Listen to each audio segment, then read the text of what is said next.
সারা, আমি একটা বিপদে পড়েছি। আচ্ছা, তুমি তো আমাকে বন্ধু ভাবো, তাই না? তুমি বন্ধু হিসেবে আমার একটা অনুরোধ রাখবে? এই স্যার, কিসের কথা বলছে? জানি না তো। হ্যালো হ্যালো হ্যালো, সারা শুনছো? হ্যাঁ বলো বলো, কিসের বিপদের কথা যেন বলছিলে? সারা, আমার বাবাকে পুলিশে ধরে নিয়ে গেছে। পুলিশ? কেন? আসলে বাবা যে ব্যাংকে কাজ করতো সেখানে একটা ঝামেলা হয়েছে। ১৭ কোটি টাকার একটা লোন পাস করিয়ে দিয়েছি, কিন্তু সেই কাগজপত্র নাকি ভুয়া। বলো কি পল্লব? আসলে বাবাকে মিথ্যা মামলায় ফাঁসানো হয়েছে। দেখো, বাবাকে তো তোমরা ভালো করেই চেনো, আজ পর্যন্ত কোনো অন্যায়ের সাথে আপোষ করেনি। হ্যাঁ তা তো ঠিক আছে, কিন্তু আমি কি করতে পারি এই বিষয়ে? সারা, আবদারের মতো শোনায়, তবু বলছি, দেখো তুমি তো আমাকে জামিন করিয়েছিলে। তুমি যদি বাবাকে জেল থেকে একবার জামিনের ব্যবস্থা করে দিতে পারতে তাহলে খুব ভালো হতো। কি বলবো এখন? ফোনটা রেখে দাও। রাখো রাখো, বলো যে পরে জানাচ্ছি। হ্যালো সারা, তুমি কি পারবে বাবাকে জামিন করাতে? তুমি চিন্তা করো না, আমি দেখছি কি করা যায়।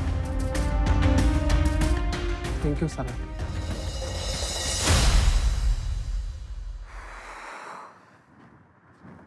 কি ঝামেলার মধ্যে পড়লাম এখন? কার সাথে কথা বলছিলে? প্লিজ মিথি, আমার কাছে কোনো কৈফিয়ত চাইবি না, এখন এসবের সময় না। ঠান্ডা মাথায় আমাকে একটু ভাবতে দেখি কি থেকে কি করা যায়।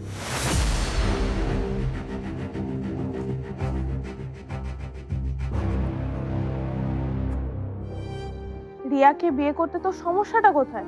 রিয়া কি খারাপ মেয়ে? আমি রিয়াকে ও চোখে দেখিই না, বন্ধুর চেয়ে বেশি কিছু ওকে আমি ভাবি না। তাই প্লিজ তুই এ বিষয়ে আমাকে কোনো রিকোয়েস্ট করিস না। তুই রিয়াকে বন্ধু ছাড়া আর কিছু ভাবতে পারিস না, তার কারণ তুই পারমিতাকে এখনো তোর মাথা থেকে সরাতে পারিসনি। কি পেরেছিস তুই? দেখ, এমন চললে কিন্তু তুই কখনোই কাউকে ভালোবাসতে পারবি না। এক জীবনে অনেক ভালোবেসে ফেলেছি আমি, আর না। সব সময় তুই কেন? কে ফোন করেছে? রিয়া। রিসিভ কর। হ্যালো রিয়া। সৌরভ, আমার সাথে একটু দেখা করতে পারবে? খুব জরুরি কথা আছে তোমার সাথে। কোনো সমস্যা? সামনাসামনি বলবো তোমাকে। তুমি এখন কোথায় আছো? আমি তো বাসাতেই আছি, তুমি আসবে? ওকে, আমি আসছি।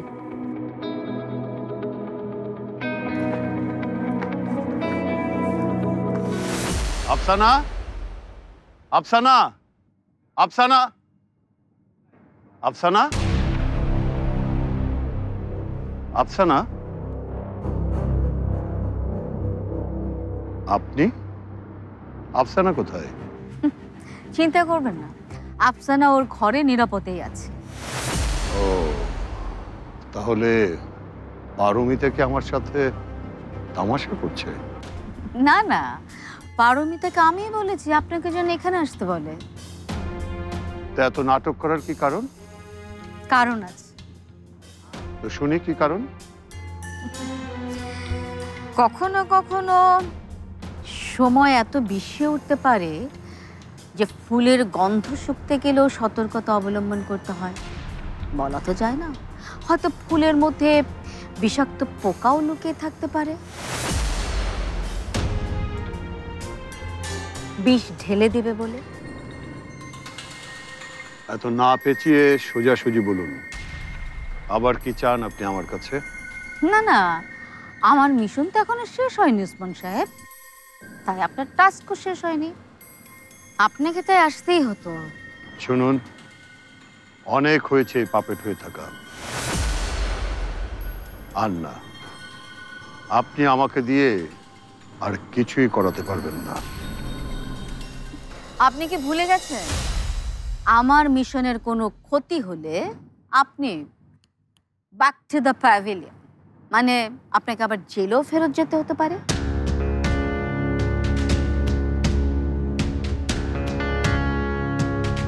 আমার জেলের বাইরের জীবন আপনি ঠিক জেলের মতোই জটিল করে দিয়েছেন। আচ্ছা, এই জন্য কি আপনি আমাকে জেল থেকে বাইরে বের করে নিয়ে এসেছেন? আপনি যেহেতু রহমানের বিজনেসের পার্টনার হতে যাচ্ছেন, তার মানে আপনি অনেক দূরে এগিয়ে গেছেন। আপনার কাজ হলো রহমানের বিজনেসের খুঁটিনাটি আমাকে জানানো, আর ওর বিরুদ্ধে অনেক স্ট্রং এভিডেন্স জোগাড় করা। যাই পাবেন সাথে সাথে আপনি আমাকে জানাবেন। রহমানের ক্রাইমের সমস্ত ইনফরমেশন আমাকে দিয়ে দিলেই আপনার কাজ শেষ। এটাই আপনার লাস্ট টাস্ক। এই টাস্কটা আপনি ঠিকভাবে করতে পারলেই আপনাকে আর কখনো জেলে যেতে হবে না, আর আপনি আপনার কোম্পানিটাও পুরোপুরি নিজের করে পাবেন। শুনতে তো খারাপ লাগছে না, কিন্তু আপনার কথার গ্যারান্টি কি আছে? আপনাকে তো আমি আগেই বলেছি, আমি যেহেতু আপনাকে জেল থেকে বের করে এনেছি, প্রয়োজনে আমি আবার আপনাকে জেলেও ফেরত পাঠাতে পারবো। আর হ্যাঁ, এটার গ্যারান্টি আমি আপনাকে দিতে পারি। আর আপনি মানে আমার কথায় বিশ্বাস করবেন কি না করবেন সেটা তো আপনার ব্যাপার। ও হ্যাঁ, আরেকটা কথা, আপনার নতুন পিএ বা ম্যানেজার যাই বলেন না কেন, ওই লোকটাকে খুব অল্পতে একটু বেশি বিশ্বাস করে ফেলেছেন বলে মনে হচ্ছে। বিশ্বাস অর্জন করে নিতে জানলে বিশ্বাস করায় কোনো দোষ নেই ম্যাডাম।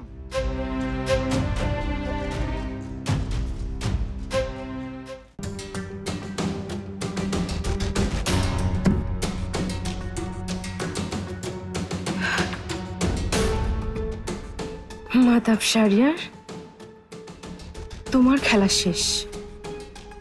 ইরফানের খুনের শাস্তি তোমাকে এবার পেতেই হবে।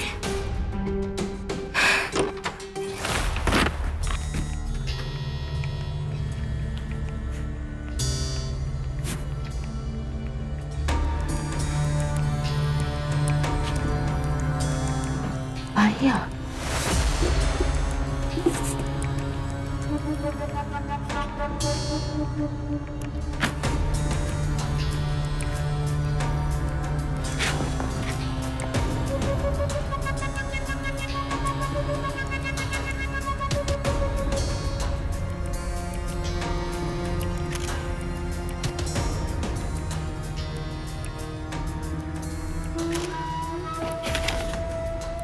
ভাইয়া কি করছে এখানে লুকিয়ে? কিসের ছবি তুলছে?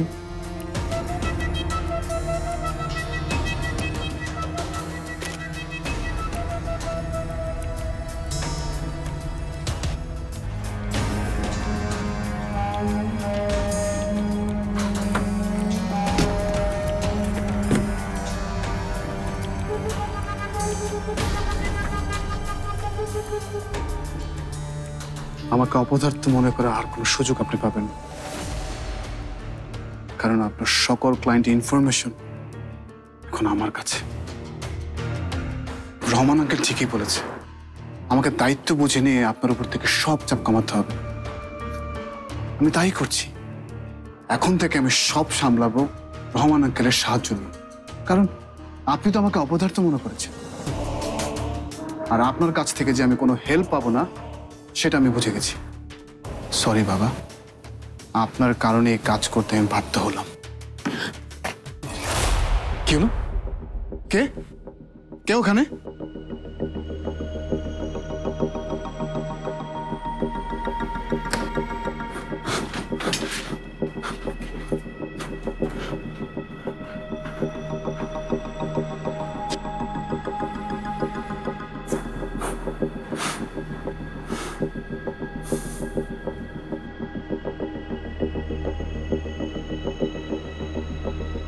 কেউ কি এসেছিল এখানে? কিন্তু বাবার স্টাডি রুমে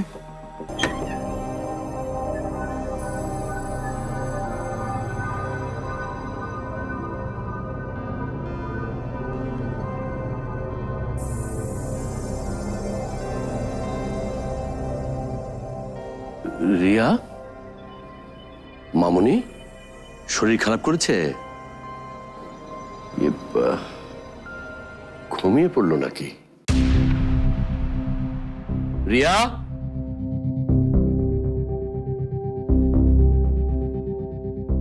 Hey, Papa. What's up? Hello.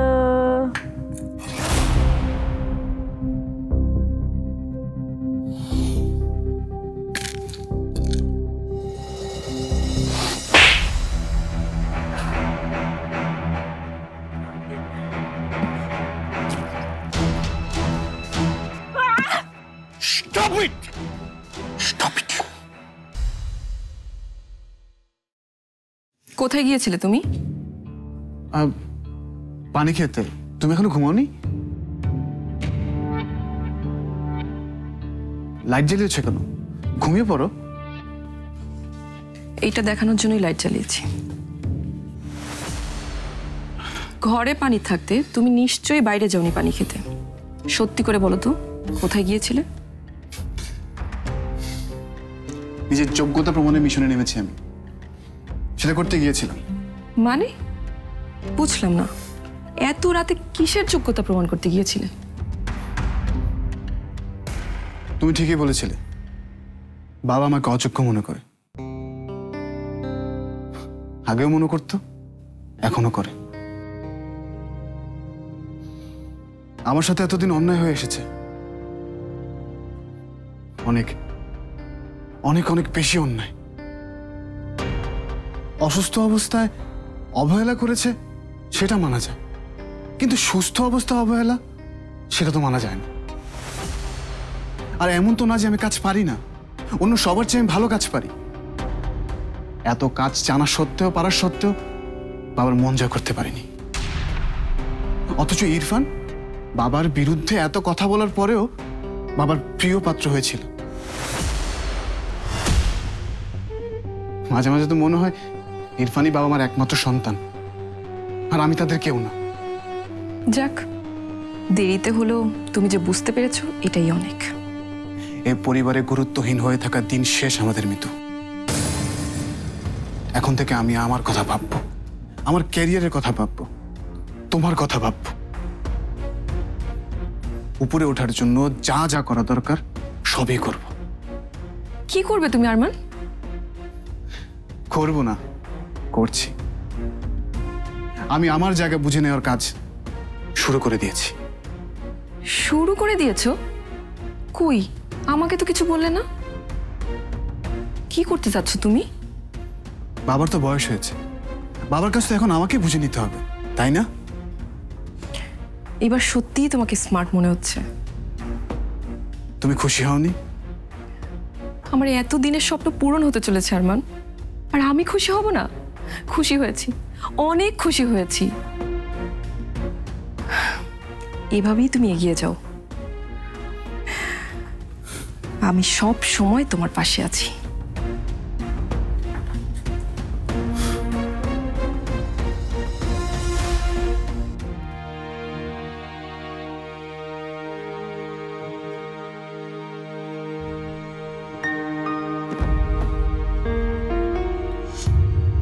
আরে পল্লব, তুমি এত চিন্তা কেন করছো? আসলে আমার খুব ভয় হচ্ছে, বাবার যদি জামিন না হয়।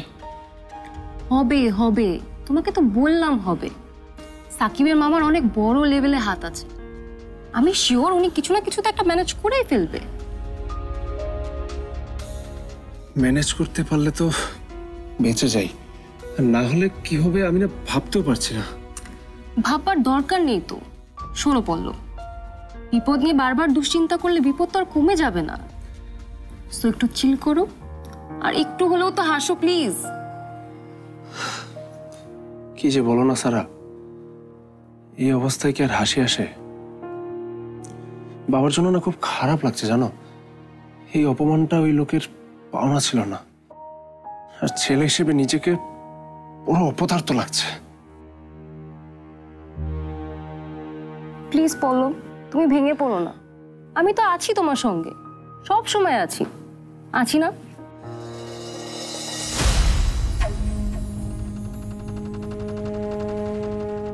আর আমি যতদিন আছি, তোমাকে অন্য কোনো কিছু নিয়ে আর ভাবতে হবে না।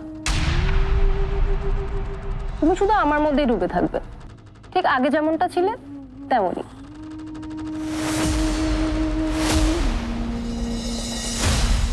থ্যাংক ইউ সারা, এত কিছু পরে তুমি আমার পাশে থাকার জন্য অনেক ধন্যবাদ।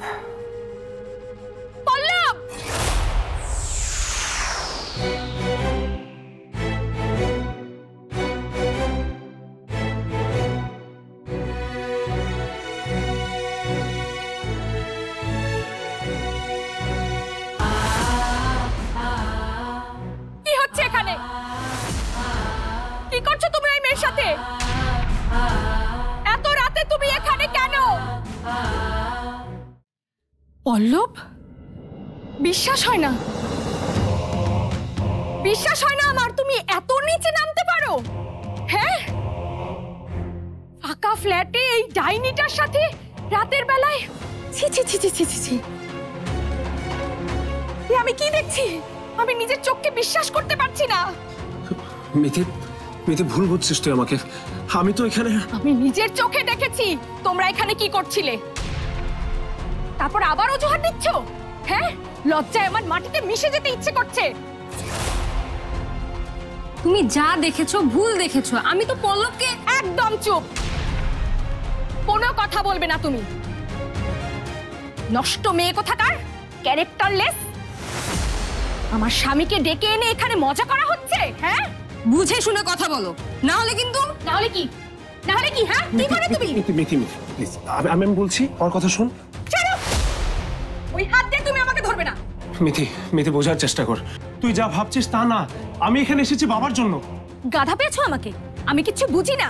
এত রাতে বাসায় বউ ফেলে এই ফাঁকা ফ্ল্যাটে একটা মেয়ের সাথে মানুষ কি করে আমি জানি না মনে করেছো? উফ, এই মেয়ে তুমি এত খ্যাত কেন বলো তো? একটা ছেলে একটা মেয়ে এক বাসাতে একসাথে আছে মানেই কি তারা ডেটিং করছে? তুমি এত স্টুপিড কেন? আমি স্টুপিড? আমি স্টুপিড? তাহলে তুমি কি? তুমি কি? হ্যাঁ, তুমি একটা। এই মুখ সামলে কথা বলবে। গ্রাম থেকে উঠে আসে। মিথি, আও,